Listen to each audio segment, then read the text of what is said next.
안보문란 실정의 총책임자는 문재인 전 대통령입니다.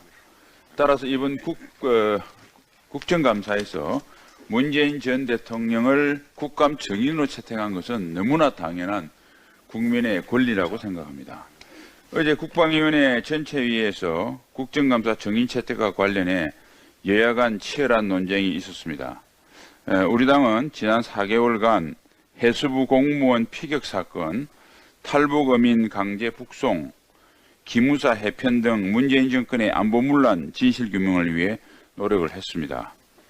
해수부 공무원 피격 및 월북 조작 의혹과 탈북 어민 강제 북송 사건에서 문재인 전 대통령은 국민 보호라는 제1의 헌법적 책무를 정면으로 위반했습니다. 또한 개헌 문건의 진실을 왜곡하고 마치 지금 당장 기무사가 군사 쿠데타를 일으킬 처럼 해외 순방 중에 특별수사단을 꾸려 수사하라 지시했습니다. 게다가 불법이라고 가이드라인을 제시했고 관련 자료 제출을 하라고 국방장관에게 지시했습니다. 더욱 개탄스러운 것은 있지도 않은 쿠데타 업무, 세월호 민간인 사찰을 내세워 우리 안보의 눈과 귀에 해당하는 중추기관인 기무사를 해편시켰다는 사실입니다. 지난 5년 안보문란 행위의 최종 책임자는 문재인 대통령 자신입니다. 이에 우리 당은 문 전 대통령을 포함해서 정의용, 서훈, 송영무 등 당시 문재인 정부 국가안보 최고위급 인사들에 대한 국정감사 정인을 채택을 추진하고 있습니다. 이에 민주당은 전직 대통령을 정인으로 채택하는 것 자체가 금도를 넘어선 일이라고 강변했습니다. 그렇지만 민주당은 2013년에 4대강 사업 구실로, 2017년에는 방송장악 구실로 이명박 전 대통령에 대한 국정감사 정인 채택을 추진했습니다. 내로남불도 이런 내로남불이 없습니다. 특히 민주당 측은 문 전 대통령이 국군 통수권자였기 때문에 국방위원회가 정인으로 부르면 안 된다고 했습니다. 문 전 대통령은 현직 군 통수권자가 아닙니다. 국회 국방위는 군사조직이 아닌 국민의 대표기관입니다. 지금이 어떤 시대인데 이런 넓고 봉건적인 발상으로 억지를 부리는 것인지 참으로 황당하게 짝이 없습니다. 국회에서 국민적 의혹을 규명하는 데는 성역이 따로 없습니다. 전직 대통령이라고 이해가 아닙니다.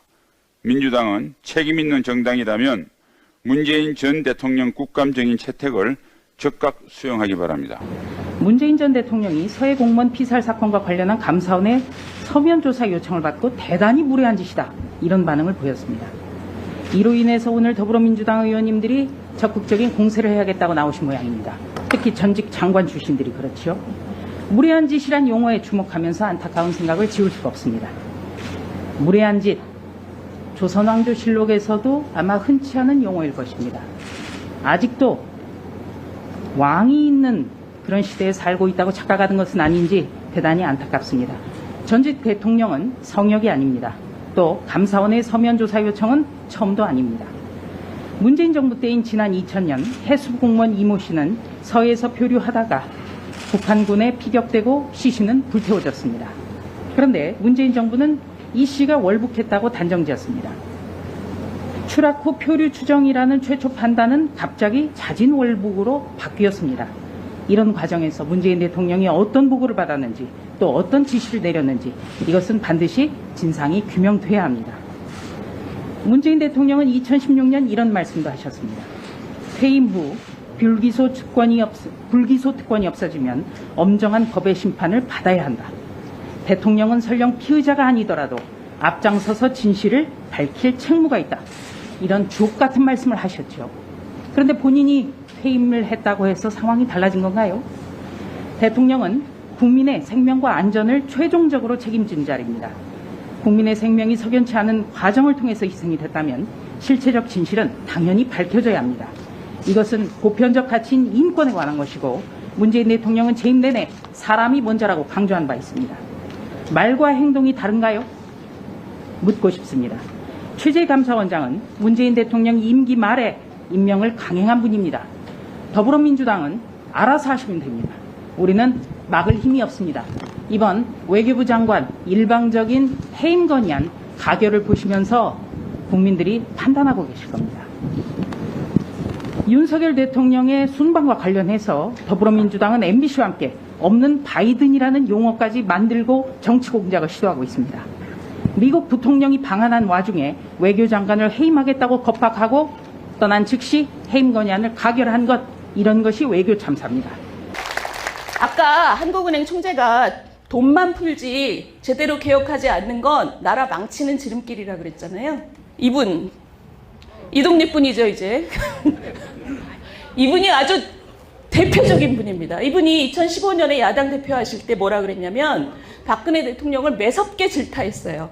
국가재정에 국가 채무는 40%가 마지노인데 당신 왜 돈 더 쓰려고 그러냐 그랬어요.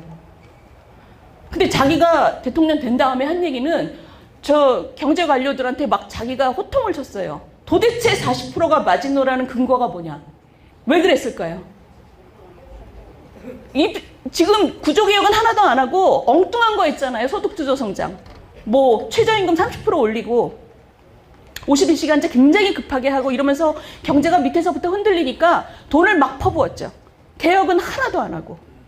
제가 아까 말씀드린 것처럼 우리나라는 지금 개혁을 해서 구조개혁을 제대로 해서 우리 젊은이들, 우리 아이들의 삶도 우리처럼 좋게 만들어주는 게 우리 세대의 숙제입니다.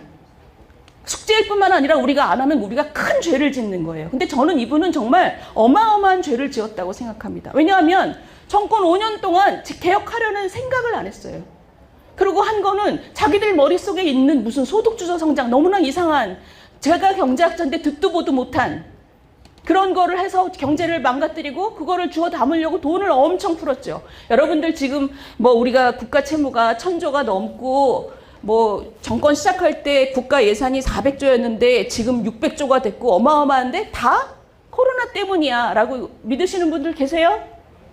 아닙니다. 코로나 시작하기 전에 3년 동안 숨가쁘게 썼어요. 기억나시죠? 진짜 숨가쁘게 썼습니다. 코로나는 2020년 여름부터 본격화됐잖아요. 2018년, 19년, 20년 예산이 다 경제 성장률보다 2배나 지출 증가율이 높았어요. 우리가 예전에 그렇게 써본 적이 없는 나라입니다. 우리나라는. 자기 소득이 늘어나는 속도로 지출도 늘어나야지. 근데 이분은 한 2배, 3배 이렇게 예산을 짰어요. 어마어마하게 돈을 써제꼈습니다. 아까 한국은행 총재가 얘기한 것처럼 정확하게 그렇게 했죠. 개혁은 안 하고 돈을 풀어서 그런 죄를 지은 정권입니다. 딱 자기가 야당 대표일 땐 저렇게 얘기하고 자기가 대통령 되니까 딱 이렇게 얘기하잖아요. 그러니까 국민들이 정치를 어떻게 믿습니까? 우리 세대가 지금 잘못한 것들, 그동안 하지 않았던 것들, 그리고 정치적인 선택들 이런 것들이 지금 켜켜이 쌓여서 우리는 지금 굉장히 우리 잘 살아, BTS 봐봐 이런 생각하는데 이제는 내려갈 길만 남았다라고 생각하는 분들이 너무 많은 거예요. 우리 청년들은 지금 자기 인생에 큰 희망이 없는 겁니다.